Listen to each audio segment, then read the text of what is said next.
Jamie Plunkett here with TCU radio broadcaster, former TCU Hooper Bingo Merriex, breaking down TCU's 101-64 win over Houston Christian, formerly known as Houston Baptist.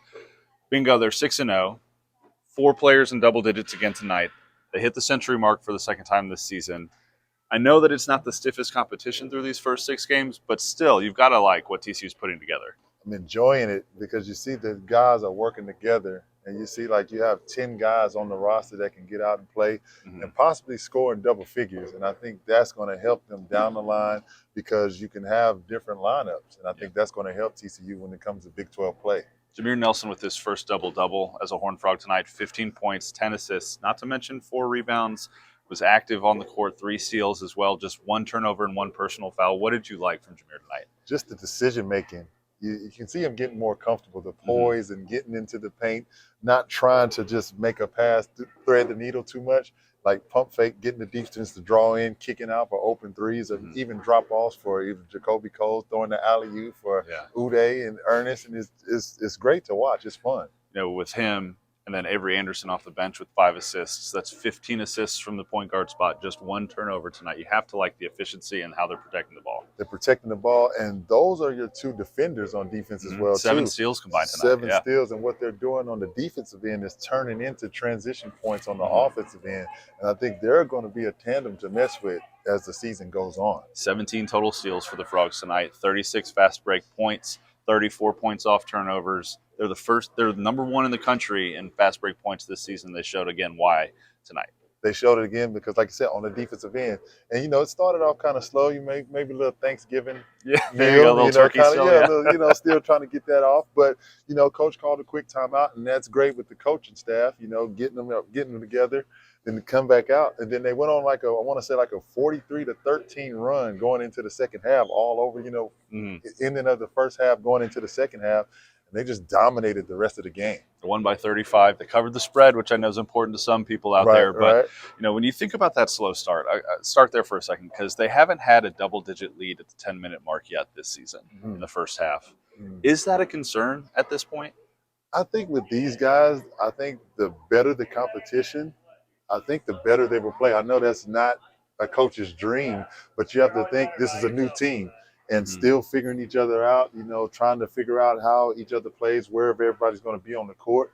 And I think when you see this on the road, the first road game against Georgetown, which would be a good test road game. Georgetown is, a pretty good team, Big East. And so you will see that, and they will get their first test. But I think the Frogs are ready. Yeah, Jamie Dixon made sure to note tonight in post-game that from here on out the rest of the way, TCU has the number 9 strength of schedule in the country. He was getting some heat for these first 6 games, but every team needs to tune up. Every team needs to figure out what they've got, especially when you have as many new pieces as Jamie Dixon brought in the transfer portal this year. And so I think he did things the right way from a scheduling perspective, getting some of these games in, getting them out of the way. And now, like you said, the true test begins. They go to Georgetown. They play Clemson in Toronto later next week. And then they come back home for a game against Arizona State at Dickies Arena. And just the experience. A lot of the guys on the team have been in the Big 12, the conference. But playing together as a team, you need that experience. And to get these guys together and confidence, a lot of coaches will tell you if the player has confidence and trust in their teammates, you can go a long way in the postseason. I'd be remiss if I didn't mention Micah Peavy tonight. 15 points. He scored double digits every single game so far this season for the Horned Frogs. Plus, he had 5 rebounds, 4 assists. What have you seen from Micah in his expanded role so far this year? Just he looks more comfortable out there. I think, in his role last year and the previous years, maybe he was more of a defensive player because you had maybe a Mike Miles Jr. or a Damian Ball, shooting taking more of the offense. Now, like I say, on any given night, a guy can lead the Frogs in scoring. But with Micah Peavy, he's been consistent. And that's what I've seen, consistency and just the comfortability overall in his game. And he's shooting the ball better. And I think that comes with being comfortable, putting in the work in the offseason, and just coming out and trusting your teammates and being able to just knock down the open shot. Knocking 2 more threes tonight, a couple really good drives to the rim. He's still playing that lights-out Micah Peavy defense that we've seen for a couple seasons now. He seems like he's really growing into that leadership veteran role that the Frogs really needed him to grow into. Another guy that's doing the same thing, Emmanuel Miller, 19 points tonight. I think it's the second time he's led the team in scoring this year. Still needs to take the open 3, I think, a little bit more.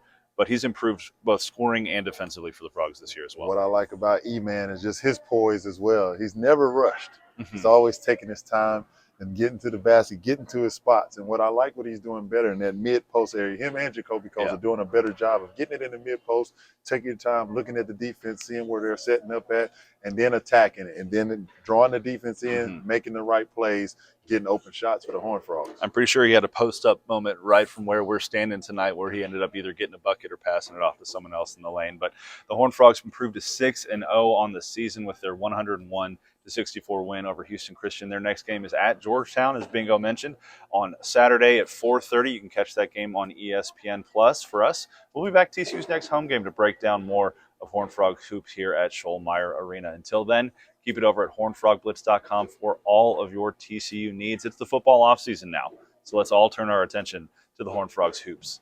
Go Frogs.